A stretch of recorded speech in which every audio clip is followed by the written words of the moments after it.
Good afternoon, everybody. Welcome to the first DCHA calf chat of 2023. I'm Sue Puff, Territory Manager for Zoetis in the Mid-Atlantic and Southeast region. Today, we're going to talk to you a little bit about Mycoplasma disease in dairy calves. We've seen a lot of myco in the field lately, and we wanted to make sure that you know how to identify it and deal with it.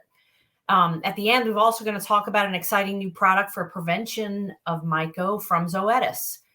With me today is Dr. Geof Smith. He's our tech services vet for the Southeast. He did his undergraduate at Clemson University. His master's PhD in DVM is from the University of Illinois. Prior to Zoetis, he spent 20 years as a professor of ruminant nutrition, specializing in calves at NC State at the vet school. He's with us today, and we're going to get started and talk a little bit about mycoplasma. Go for it, Dr. Smith. Thanks, Sue, and I want to thank the Dairy Calf and Heifer Association for having me in to chat with you guys and ladies today. So I hope this is interactive. Feel free to put any questions you have in the comments, and I'll stop every few slides here and see if we can answer those. So I just want to talk today about mycoplasma in calves, what it looks like on a farm, what are some of the risk factors, and what you can do about it. Before I jump into mycoplasma, I want to give kind of my standard spiel about the importance of calves to the overall health of the dairy. My guess is if you're taking time out of your day to tune into a Dairy Calf and Heifer Association Facebook chat, you realize that calves are really important. But you know, a lot of people view calves as an expense. I'm spending money feeding them, I'm spending money raising them, and they're not going to pay me back for 2 years. But really, I think we should consider them an investment in the future of the farm. Numerous studies have shown that the better care or the better job we do of raising these calves, the more productive they're going to be once they enter the cow herd. So it's not just keeping them alive and whoever is still alive, we breed and, you know, we just raise calves. We really want quality calves. So things like focusing on nutrition and achieving a good average daily gain between birth and weaning, making sure we don't have respiratory disease, all those things will wind up affecting the quality of heifer we have. So if you look at the lactating herd, I consider it sort of a garbage in, garbage out system. If I have skinny calves that have pneumonia, I can't ask them to milk 30,000 pounds once they enter the cow herd. So making sure that we put some time, effort, and actually spend some money on these calves as an investment, I think is really important. So with that as an introduction, I want to talk about Mycoplasma bovis today. So it's becoming more and more common in the dairy industry, and it causes a group of diseases. You'll see the term MBAD, which stands for Mycoplasma bovis associated diseases sometimes. But typically what we see is pneumonia. You can see ear infections, and we can also see joint infections or arthritis, swollen joints. On some dairies, you may just have one of these things. On some dairies, we have mostly pneumonia, not much ear infection, not much arthritis. Other times you'll have more ear infections and less respiratory disease. But in most dairies, you're going to see at least some of all of these things, okay? And it's recognized with increasing frequency as a cause of disease in cattle. This is probably as close to an emerging disease as we have in the dairy industry. The first cases were in the late 60s. So if you think about, you know, calf diarrhea, calf pneumonia, most of those diseases have been around as long as we've been raising dairy calves. This is, again, not totally new, but relatively new and seems to be on the rise. And it creates kind of big treatment problems on dairies. It's not always easy to get rid of, and it, as we'll talk about later, it can persist in the calf potentially for several weeks, okay? It doesn't live extremely well in the environment. It doesn't have a cell wall like most other bacteria do. It's just covered by a thin membrane, so that is going to impact treatment. Remember, some antibiotics work, like penicillin attacks the cell wall, so antibiotics like penicillin and those in the same family are not going to work. So we have to talk about treatment and what antibiotics we can use successfully, but also impacts vaccination. If you think about most vaccines that we have, they're going to attack different antigens on the cell wall or different parts of the cell wall. The fact that this organism doesn't have a cell wall has made development of an effective vaccine really difficult. But mostly Mycoplasma lives in the calf. Okay. Most of the time it's transferred is by nose to nose contact between animals, maybe from the cow to the calf. It can live in the environment for maybe a month or two, but this is not an organism where, you know, it's going to sit in water or sit in an environment for a year and you're still going to have calves get exposed to it. You're talking weeks to a couple of months at the outside in terms of the ability of this bacteria to survive in the environment. It likes wet, warm climates. So, you know, Florida or places in the South or in the Midwest or West out during the summertime, you may have more issues. It also likes moisture. So a lot of times in the fall, when we start to get a lot of rain, you'll see more and more myco cases pop up. How is this disease spread? We mentioned in the last slide, nose-to-nose contact is one big factor.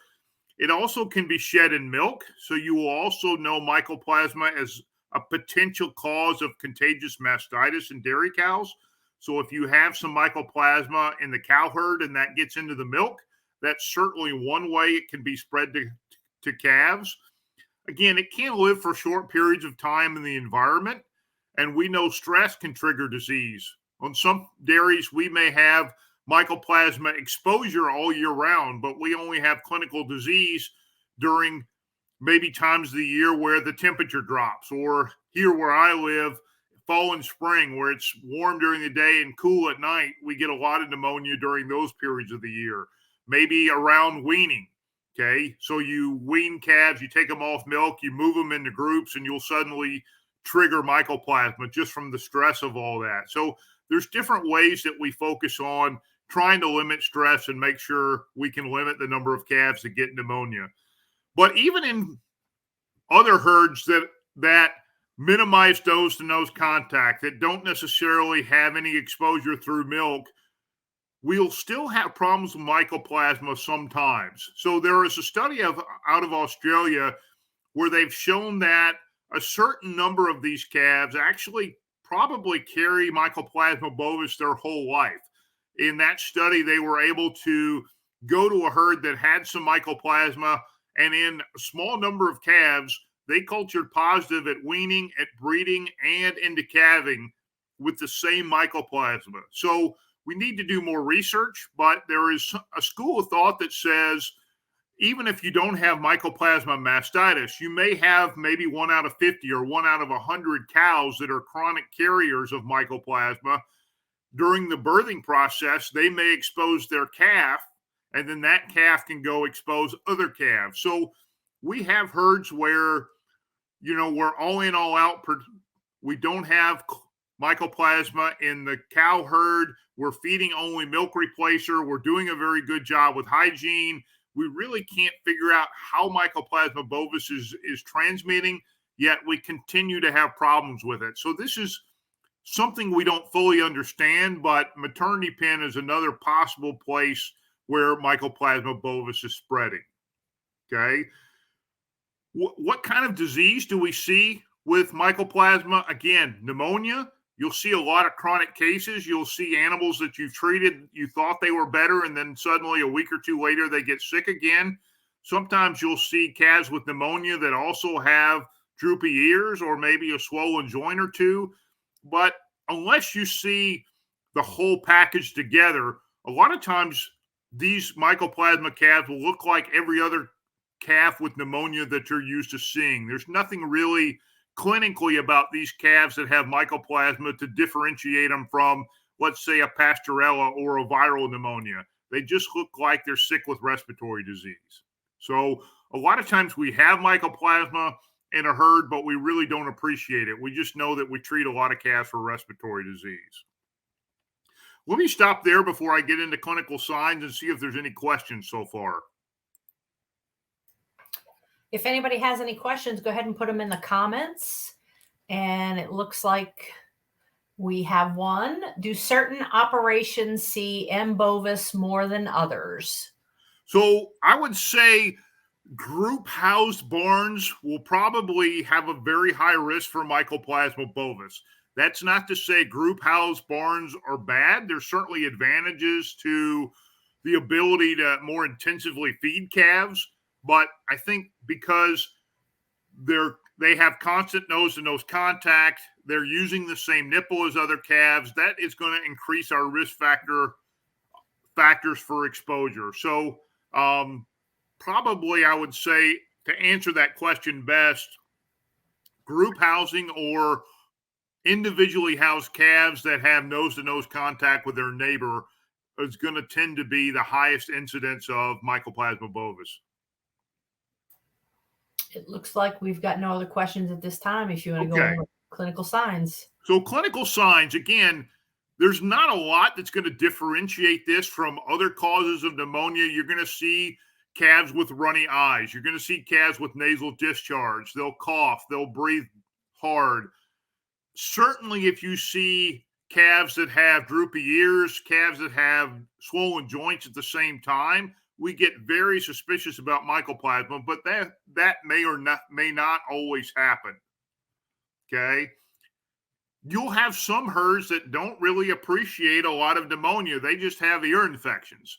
So we'll see these about a couple weeks of age typically. And this is also associated with Mycoplasma bovis. Again, this can happen with pneumonia, or in some herds, they just seem to have a lot of ear infections and don't really have a lot of pneumonia. So early signs of ear infections, if you look at the calf on the right in your screen, that head shaking or ear scratching, almost like a dog would do, those are very early signs of Mycoplasma. That's probably, certainly in the summertime with flies, you'll see some head shaking, but that's not really a normal calf behavior. If you see a lot of head shaking this time of year, start thinking about Mycoplasma. See the calf on the left is actually scratching his ears like a dog. Those are kind of what we see early with this otitis. And then what you're going to see is droopy ears. It may be one ear or it may be both ears. Occasionally you'll see the eardrum rupture and there'll be some drainage. So you might see a little crustiness coming out of the ear or on the hair of the calf, but usually they don't drain. Okay. And then some of these calves will have head tilts. Generally, that means one of the cranial nerves is affected. So it's more of an internal ear infection by that point instead of just being an external ear infection. But if you look at one of these calves and they've got a head tilt, that's almost certainly Mycoplasma bovis ear infection is what we see as the cause of that. The other thing we can see with myco is joint infections or arthritis. And actually in the beef industry and feedlots, this can be the primary presentation. They can see more swollen joints than anything. Generally, we'll see pneumonia and a couple of the calves will have swollen joints, but this is something else that is common with Mycoplasma bovis, okay? Generally, what we see is Mycoplasma bovis is probably in the bloodstream, and then it winds up being spread to the joints. So here you see a couple calves that have chronic joint infections. You can see their joints are swollen. They don't want to put any weight on those legs. And these are very, very difficult to treat successfully unless we catch them really, really quickly. So another potential problem associated with Mycoplasma in calves. Any questions about Mycoplasma in terms of clinical signs? Anything that you're seeing in your dairies and you're not sure what it might be? Yes, we've got a couple. I'll start with the first one. Is there an efficient, cost-effective way to test calves before bringing them into a group pen? So probably not really. So in herds that we can do nasal swabs, that is the most efficient way. But in herds that have Mycoplasma, you're going to find it. Okay. So studies have shown that in herds with a lot of Mycoplasma, probably 100% of those calves, at least sometime in the first 8 weeks, are going to culture positive. So just because it's in the nose doesn't necessarily mean it's in the lungs.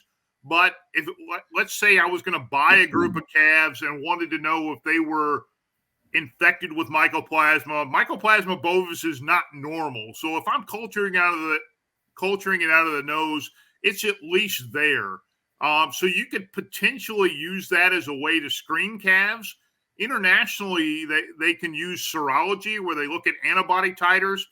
But interestingly, when we talked about those heifers that were infected their whole life, most of those were negative on serology, or they did not have titers to myco.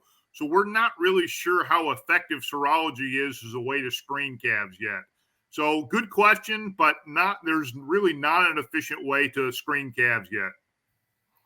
I've got two others, actually a couple more. We have a gentleman here that has identified Mycoplasma bovis through culture and PCR. Question is, they can't eradicate transmission through milk pasteurization. Now they hear that to hold milk at 45 degrees for an hour. Is that effective? Can pasteurization work? So pasteurization, as long as we're doing it correctly, it's very effective against myco. Myco is not a very hardy or robust organism, and it's pretty easy to kill. So if you're doing pasteurization correctly, 45 degrees for, let's say, 60 minutes, and we're holding it there. My Celsius to Fahrenheit is not good, but I think that's right. That should be very effective in terms of killing it. So we can certainly do cultures before and after the pasteurization process to confirm that we're killing it. But it may be that you are killing it, but yet it's spreading through other ways in the herd. So just even in herds where we're effectively pasteurizing, sometimes we're not able to get rid of Mycoplasma because it's still spreading. Another one is this herd used to raise calves in barns. Now we've moved them to an open area with fans. Will that be any help? I certainly think so. Anything we can do to improve air quality is going to be an improvement. And it's not that we're getting rid of the Mycoplasma, but things like ammonia and poor air quality are going to compromise the immune system of the lungs of the calf. So if we can get them outside where they have fresh air, the alveolar macrophages are going to be healthier. The cilia and the trachea are going to be healthier. The calf is going to be able to defend itself much better against Mycoplasma. And this one we may put off till a little bit later, but advice to avoid stress during weaning for Mycoplasma bovis positive calves. So I think what we need to realize is there's things that are stressful that we need to do to the calf before weaning. So we know we're going to take milk away. We know we're going to move them into larger groups. We know we're probably going to vaccinate them. To me, the biggest thing is not doing all of those things at one time. So we're going to stress the calf, but we need to minimize how severe the stress is or the numbers of stresses. So making sure the calf is vaccinated in advance of weaning. If I can, leave the calf in its stall or its hutch after I pull milk for a couple of weeks before I move it. All of those things to make sure that I'm limiting the number of stresses at a time are probably the most effective way to reduce clinical pneumonia. Is there a specific test you recommend for diagnosing M. bovis? So actually, really good question. And one thing I want to make clear is you may think you don't have Mycoplasma bovis, but if you don't specifically look for it, whether it's milk culture or whether it's in your calves, you're not going to find it. Mycoplasma requires carbon dioxide to grow. So there's actually a very specific culture process for that. So we can do bacterial culture or we can do PCR, but realize that if you're just doing routine, let's say nasal swabs or something on your calves, and you're sending it to the lab, unless you specifically request Mycoplasma culture, you're not going to find it because it doesn't grow under normal conditions in an incubator. You have to have a very specific carbon dioxide incubator for the organism to grow. So make sure that if you think it might be involved, your veterinarian is requesting Mycoplasma culture when they're sending in samples. And then last one we have is, should it be an achievable goal for dairy calf raising operations to have absolutely no myco through culling, or is treatment the best solution? That's an excellent question. So there are several countries, including New Zealand, where Mycoplasma is, at least in theory, eradicated. It's considered a foreign animal disease. So based on the U.S. industry, when you ask me, is that an achievable goal? I'm going to say probably not, because I've worked on eradicating it from very good dairies for a number of years with no success. but at least in theory, it's possible because some countries have done it. I think it's pretty endemic in the U.S. now. I think it's going to be very difficult to get rid of. So to me, we have to focus on other control measures, including vaccination, which I'll talk about. I think prevention is still the best treatment, but you'll probably never get rid of it. So treatment, which we're going to talk about now, is certainly something that we're going to need to focus on. So good question. And, I'm probably going to be thinking about that question tonight as I go to bed. Is it really achievable to have no mycoplasma? At least in this country, probably not at this point.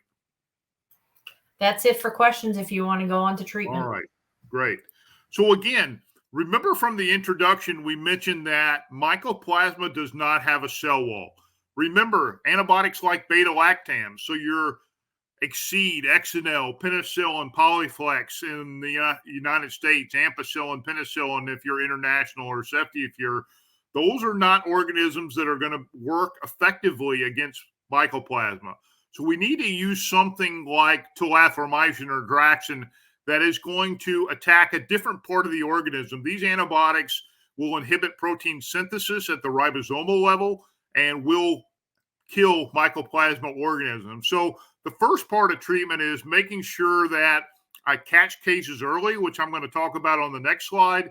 The second part is to make sure we're using an antibiotic that is effective against mycoplasma. There's not many specifically approved for mycoplasma, but Draxxin and Draxxin KP with ketoprofen are good choices. So keys to treatment: certainly catch cases early. Once they're chronic, once there's abscesses that form, really doesn't matter what antibiotic we use, you're not consistently going to have good success. We want to make sure we continue therapy for a long period of time, at least 7 to 10 days, and maybe even longer.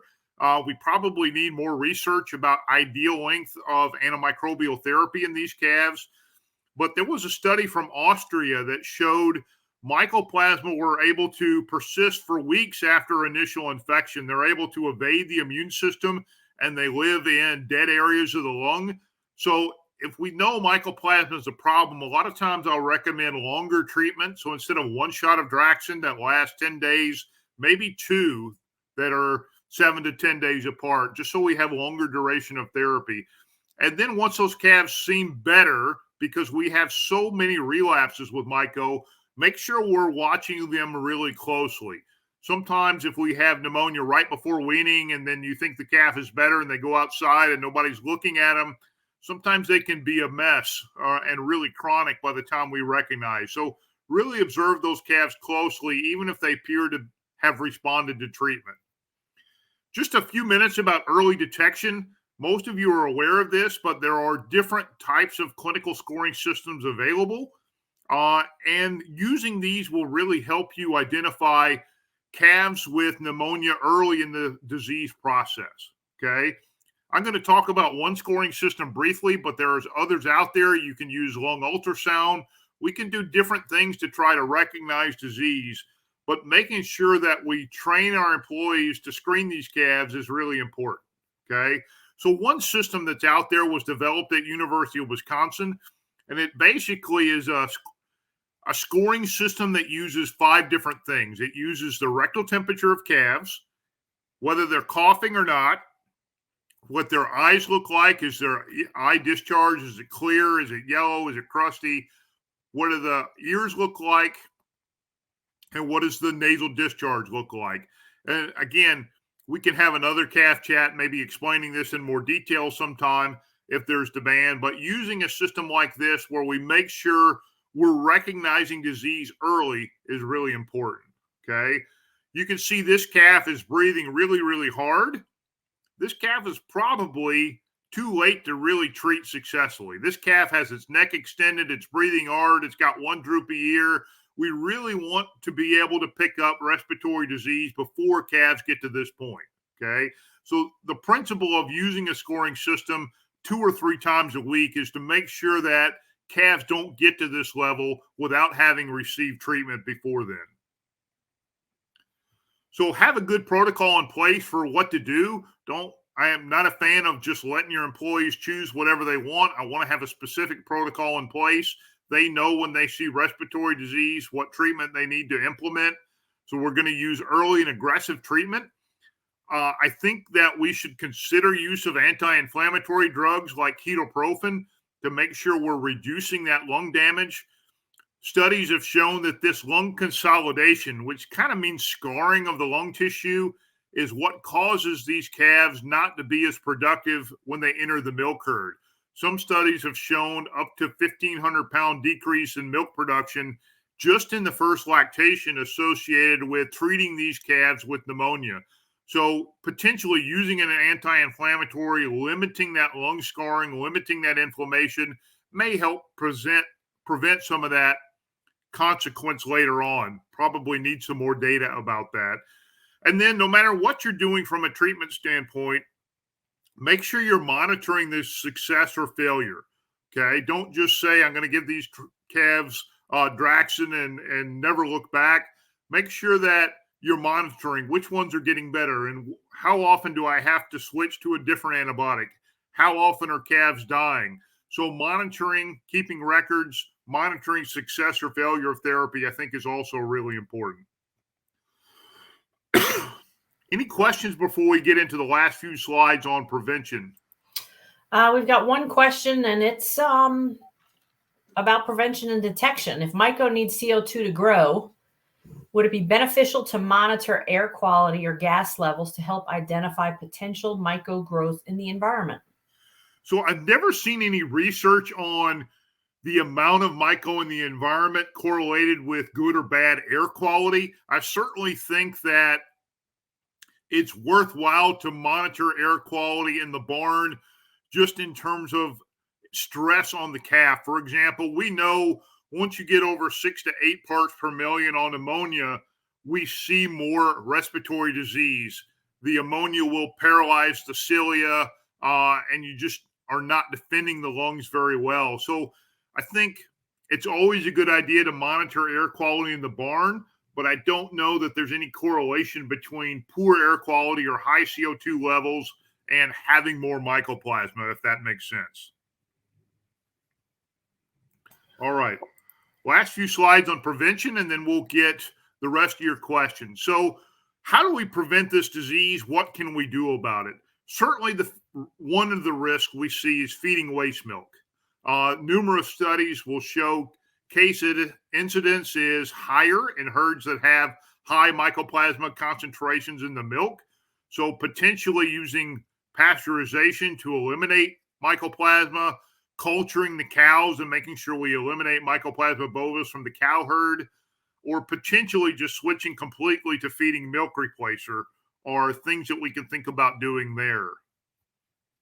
This is data from a study in Belgium where they looked at over 2 different years to identify what risk factors were associated with Mycoplasma bovis. In this study, they found that poor ventilation, as we talked about in one of the questions a little bit ago, was one of the big risk factors.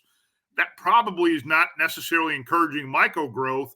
Rather, it's stressing that calf, it's stressing the respiratory immune system and allowing mycoplasma to set up in the lung.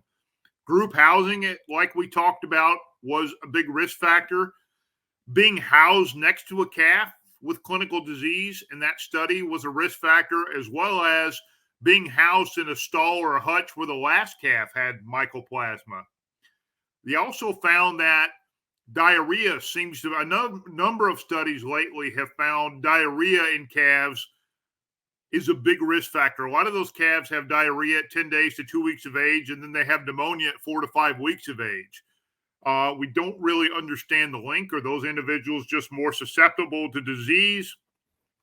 Are they losing weight from the diarrhea that makes them more susceptible to pneumonia? But certainly diarrhea winds up being a risk factor for pneumonia. In this study, the presence of a shared airspace, so if calves and older cows were breathing the same air, that was a big risk factor. Bedding types, particularly with sawdust, increase the risk of disease. And then maternity pen hygiene, particularly if you spent more than 24 hours with the dam or the cow, that was a major risk factor. So those are some of the things to think about on your dairy in terms of preventing disease. Nose-to-nose contact group housing. We mentioned earlier that again, not necessarily we can't do this. We can do group housing successfully, but this winds up being a pretty significant risk factor for transmission. If I do get Mycoplasma bovis in a couple of these calves, it's going to pretty efficiently spread through the herd. The last thing I want to talk about is vaccination. We've historically not had great options for vaccine. We've used killed vaccines, or what we call autogenous vaccines, which means the veterinarian shows up, they culture Mycoplasma from your calves, they send the strain to the lab, and then they make sort of a farm-specific vaccine. Those have never proven very effective, okay? In a number of studies, they've shown no improvement or no reduction in disease, or in some studies, they've even shown an increase in disease associated with vaccination. So historically, vaccination has not been an option. What we've learned about Mycoplasma is it's really important to have a strong cell-mediated immune response, meaning we have to activate T cells. A humoral response we think about as antibodies, and killed vaccines are really good at producing antibodies, but they're not so good at really activating a strong cell-mediated response. So there's been studies, for example, where they've tried to vaccinate the cow with Mycoplasma to see if that will help reduce disease in calves. The cow will make antibodies, she'll pass those on in the colostrum. Those studies have not really worked. We can't reduce Mycoplasma just by vaccinating the cow. So that's one of the reasons we think why the killed vaccines historically have not been effective in controlling disease, is because they're making antibodies, but those antibodies really aren't effective in calves at stopping Mycoplasma growth and controlling disease. I'm excited to mention a new product that's out, which is the world's first modified live Mycoplasma bovis vaccine. This is available in the United States now. It's been used in France for a period of time and will slowly appear globally in most countries. Okay, so this is a modified live vaccine, meaning it is going to replicate in the calf for several days. The immune system will recognize the bacteria, and this produces a really robust immune response. So it's labeled for administration to calves at 5 to 7 days of age, with a booster 3 weeks later. We're using it very successfully in the United States right now, and in many of the herds that I work with, we have dramatically reduced the incidence of Mycoplasma-associated pneumonia with this vaccine. Because it's a live vaccine, we have to be a little bit careful about administering antibiotics at the same time as this. If we kill the Mycoplasma bovis strain right at the time we're giving the vaccine, we may not have an adequate immune response. So if you think about using this, I would encourage you to talk to your veterinarian, talk to him or her about whether this is a good option and how to successfully incorporate it in your dairy. But this is a new tool that we have in our fight against Mycoplasma. So in conclusion, this has become one of the predominant respiratory pathogens on many dairy herds. And I think there's a lot of dairies that don't know or don't think they have Mycoplasma, and in fact, they really do. The release of Protivity is, along with some of the other control measures we talked about, I'm hopeful will really improve our ability to control disease moving forward. You know, we want to focus on prevention. We know the quality of that calf crop is significantly going to affect the profitability of our cow herd, but recognize that no matter how good of a job we try to do with prevention, some disease is always going to occur. So in addition to prevention protocols, make sure your staff knows how to recognize pneumonia. Make sure you have an effective treatment protocol in place to deal with Mycoplasma. So with that, my email is on the bottom. Feel free to contact me if you have any questions. But if you have questions now, you can put them in the comment section and we can try to answer them. We do have several. At what age or how many days post-infection does the most amount of lung damage occur? Usually 7 to 10. And we know that more through experimental studies where we induce Mycoplasma. on the farm, it's always kind of hard to tell exactly when the calf got exposed. I have some dairies where we see mycoplasma really young at 2 to 3 weeks of age. In other dairies, we really don't see it till after they're weaned and moved to group pens. But certainly in experimental studies, when you expose them to mycoplasma, right at that 5 to 7 to 10 day point is where we're going to see the most lung lesions. Do you have any tips or management practices to help manage respiratory disease in the winter? Feeding more is always really, really helpful. So when those calves are cold stressed, one of the things we know is that they burn more energy and it's more likely for them to be in a negative energy balance. So I think focusing on nutrition and making sure they're in good body condition is important. The other thing I'll say is if you're in cold weather and you're using barns, there's a strong tendency to try to close the curtains to keep the calves warm. And then we're going to have typically poor air quality. I'm a big fan of leaving the curtains or windows open or at least partially open and then bedding those calves deep with straw. Let the straw keep them warm and keep some air moving through there. A lot of times I think we try to close in the barn to keep people warm more than calves. They certainly are susceptible to cold stress, but they can handle 45-degree weather as long as we have them insulated with straw. So focus on air quality. If calves are infected in the calving pen, do you anticipate the vaccine being effective? I think so. I think that, it is going to take, and the reason we're vaccinating very young is we're trying to prevent nasal colonization. So I think they probably are getting exposed. But if we can get an immune response that kicks in as young as 5 to 7 days of age, we're hopeful that we can prevent nasal colonization.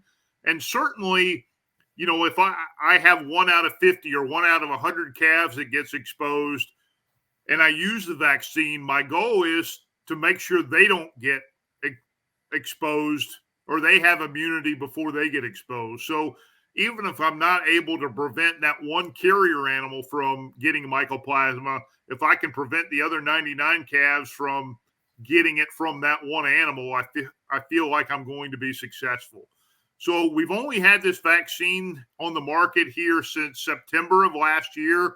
We're gaining new knowledge every day about how it works. So there's a lot of things that we're still learning. But at least at this point, I'm optimistic that we can prevent disease, even if those animals are getting exposed very early, if that makes sense. Last question I see so far is Mycoplasma bovis can be accompanied by other infections. What are the pathogens should I be looking out on be on the lookout for and make sure my vaccination program covers? So certainly we know that viruses trigger this. So IBR and bovine respiratory syncytial virus are the big ones.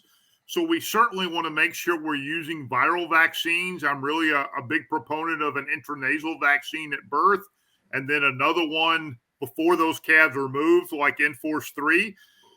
That's the core, really, of the vaccination for wet calves, I think, is using an intranasal accompanied with Protivity. Pasteurella and Mannheimia are the other bacterial causes of pneumonia that we see. We can start vaccinating for Mannheimia later on, but it's a harsher vaccine, if you will. Usually it'll make those calves feel sick. I usually don't start using that until, let's say, 70 to 80 days of age.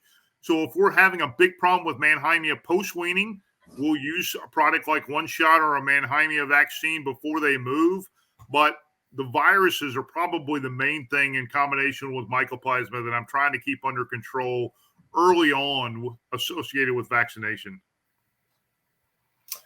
Okay, that looks like that is our last question. If anybody has anything else, go ahead and put it in the comment box and we'll get them answered before we sign off for the calf chat for today. Pretty quiet. We'll have this posted on the Dairy Calf and Heifer Association YouTube page. It'll also be on their Facebook page if you want to go back and take a listen. And in the meantime, you can also email Dr. Smith or myself. Our email addresses are on the slides or in the comment box. So thanks for attending, and hope you learned something from this presentation. Thank you. Thank you.